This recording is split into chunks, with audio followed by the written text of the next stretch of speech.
There we go. Okay, can you hear me okay? I can. And the beautiful thing about this is people understand technical difficulties. They'll just jump on. For sure. Yeah. Chop back. But Right. Go. I think this is very important because I think there's times that your desire for something dries up. Mm. And it's not always your emotions. And I felt that at that particular conference, and it was Joyce Myers, myself, Jesse Duplantis, and place seats like 7,000 to 8,000 people, the Maybe Center. But Tim, I knew that that's not where I wanted to just lay my hat. Mm-hmm. And I remember Billy Joe Doherty, who I loved, was saying these kind words about me, but something in me said, there's going to be a shift. Mm-hmm. So I went to guys like your father, and also some other men and women that I thought were progressive. They got it. And I went after Hollywood. You know, I had started the Hollywood Bible Study in 1992, and I just began to spend more time with a lot of people I was helping in Hollywood, and got into the Hollywood Bible Study, which went to several thousand people. Mm-hmm. And then got into life coaching before I even heard of what life coaching was. And from there, the rest is history. You know, God just started to bless my life in both worlds. It was not either or, it was both. Yeah. And I mean, you move in and out of these spheres so uniquely and touch so many people's lives that are major influencers that a lot of people wouldn't know. And I look at some of the things and some of the people that you've influenced that are on television, and how you play a pivotal role behind the scenes in helping them walk out their faith and just kind of taking a turn for the better. And I think that speaks to the gift of God that you are to take people who have been in their craft and been in the entertainment industry, or to be in sports, or to be in music, and to say, you know what, you're missing something, and this is what you're missing. And so for a moment, can you talk about what those shifts are, what they look like in the lives of the people that you walk with? What are those things that you are infusing and teaching to those people that may never step foot in a church?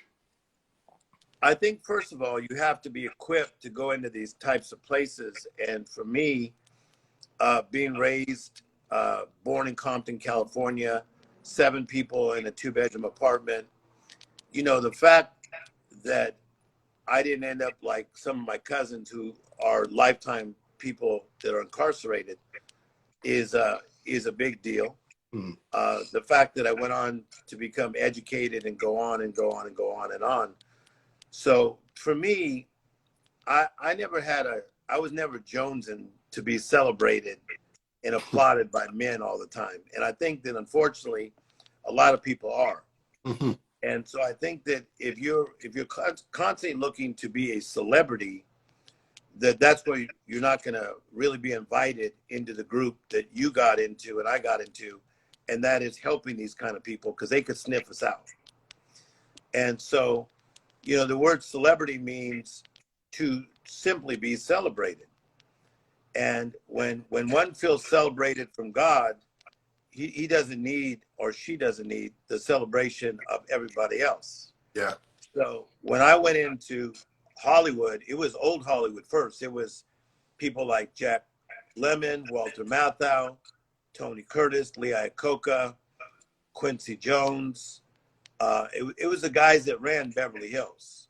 Mm-hmm. Then it later went to, as you know, Robert Downey, Charlie Sheen, Kanye, P. Diddy, on and on and on, to now work with over 300 celebrities. It was never about like, I'm trying to go catch a celebrity. No, I was ministering to them the same way I was ministering to the kid at 7-Eleven who was asking for money. Mm-hmm. Or helping somebody at a rehab center. So I think that the motives were key. Mm-hmm. And my own mindset was a key to not get caught up in celebrity. Yeah. And then I'll get to your question right now, is what they're desiring is to be connected with their creator. Mm-hmm. I think people deep down inside feel the void when they have the void. Right. Because you're good with words too, so you Yeah. just caught that. Yeah. They feel the void when they have the connection, and the connection's broken. They feel the void, so they're looking for people like us to help them connect the void. Mm-hmm. Yeah. And one of the things that you have really kind of been a catalyst in is helping people understand the miracle mentality even when they've had a setback. And Yes. so can you talk about that for a moment? Because I know we have people on here that have experienced setbacks with 2020 and with the economic crisis and with the different tensions and the different frustrations that we all have lived through in this season and in the season that we just came out of. What does it look like to come back from a setback? Yeah, so we've all had setbacks, or another way to say it, Tim, is a life interruption. Mm-hmm. That's like when your life is going okay, and then there's a call late at night, 2, 3 in the morning. Maybe your son's in trouble, or your daughter's in trouble, or you go to the doctor, you find out you're struggling with cancer, or whatever the deal is. It's a life interruption. And what I find is that when most people have a setback, they sit in it because they don't know what else to do, so they sit. If you sit too long, you're going to settle. Mm. And settling becomes comfortable. And you start to live in what I call the land of okay. The land of okay. How's your life going? Okay. How's your marriage going? Okay. How are your kids going? Okay. How are you doing? Okay. So you live in the land of okay. So you go from sitting in the setback to settling. Mm. But here's a deep one. And we know friends like this that have cemented themselves in the setback. Yeah. Yeah. So they talk about how they failed 15 years ago, 20 Mm-hmm. years ago, and they cement themselves in the setback. So the steps to a comeback is, number one, you become awake. Mm. To be awake means to be conscious, to wake up. The second is you have to take inventory. That's what a lot of people don't like to do. You've been through setbacks. I have too. You have to take inventory, and you got to get real about it. Like, who did I hurt? How did I hurt them? How did I hurt myself? How did I maybe hurt my reputation? So you take inventory. So you become awake, you take inventory. Number 3, so powerful. This is why this is happening in your life in such a big way, is you got to partner with the right people. Mm-hmm. And so that's what I see through your book, through your movement. What you're about is people are looking to partner with people because they need to partner with power. Yeah. And so I think in the past, some of you that are watching, you partner with people who just did not get it, and they did not have a miracle mentality. So you gotta partner with people, and from partnering people, you gotta have the right principles. Mm-hmm. And that's what Tim and I, we're just not ashamed of. Yeah. The gospel. The gospel is setting people free, and it's real. And so we speak the right principles, and from the principles you get the plan. Please don't try to come up with your plan without having the right principles. That's it. Yeah, so you get your plan, and then the last one is the easiest, is that you have to be persistent. And for those of us that have been through pain, persistence is our middle name, man. I ain't going to stay down. Mm-hmm. That's so true. North Carolina, come on and raise up.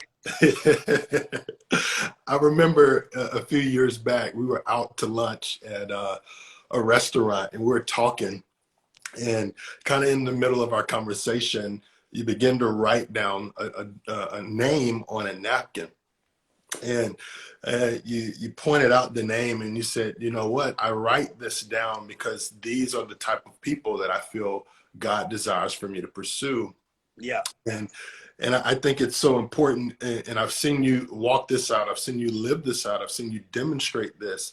But we got about 1,100 people on here right now. Can you tell them the importance of writing down those dreams that God places in your heart and seeing them and really kind of going over them? How has that played a role in your life?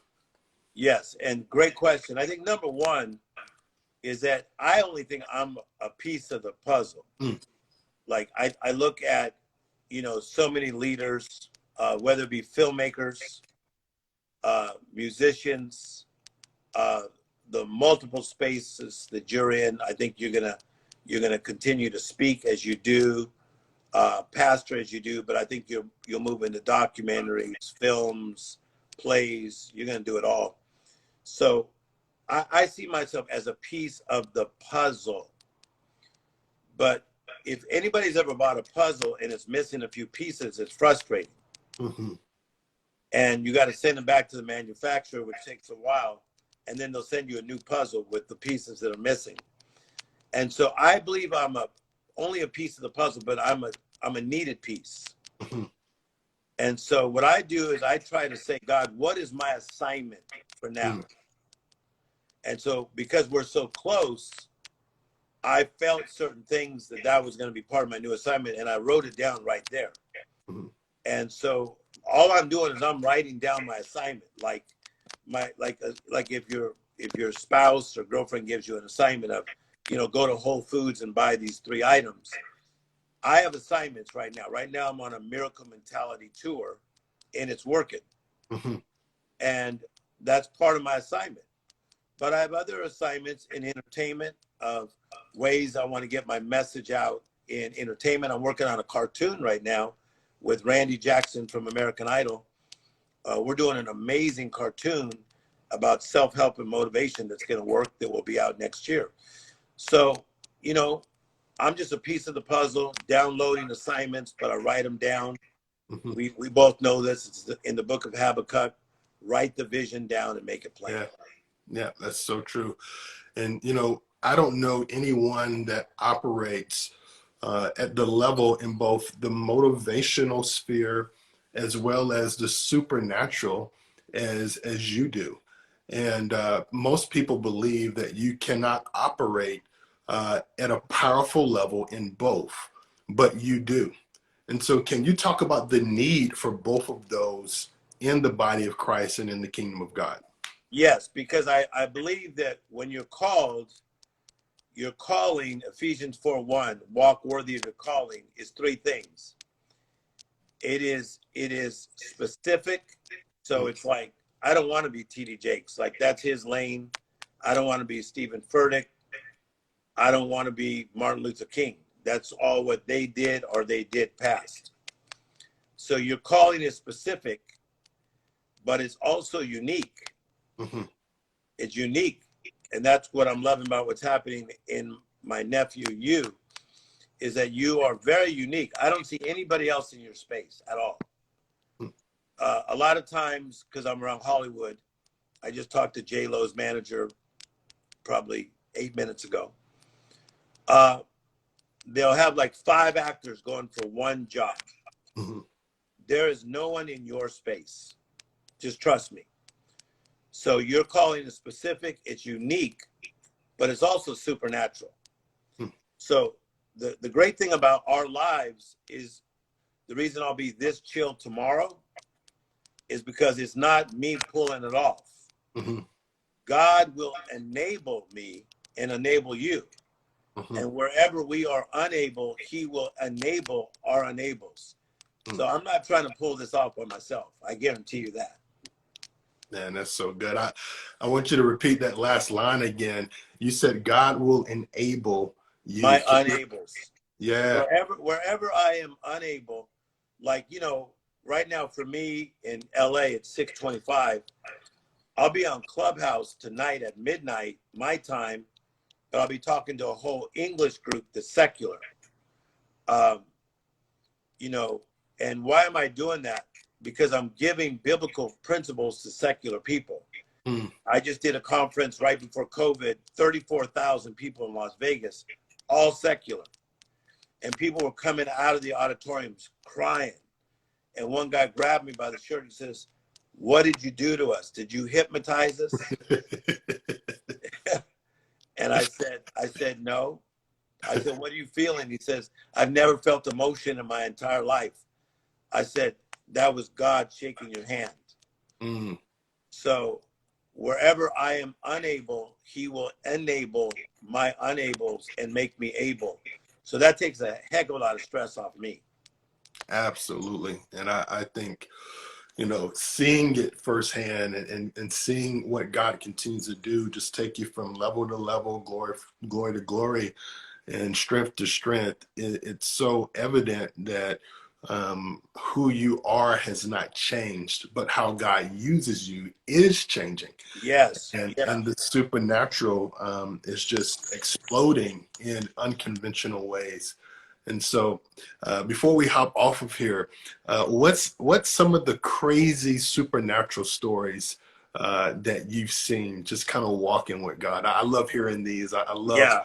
I love replaying some of these. I think it's cool that you're asking, because that's still part of my life, man. Yeah. I still go for it. Like, I had a cameraman who might be watching right now. He came to my house yesterday. And so I was doing an interview with a really smart guy at my house. And I just was reading the cameraman. And I said, "You come from a spirit-filled background, don't you?" He said, "Yes." And he told me the group. I said, "Now, before your boss comes out of the restroom, don't worry. I'm going to touch you. You're going to get hit by the power of God." So he got hit by the power of God. He's probably watching right now.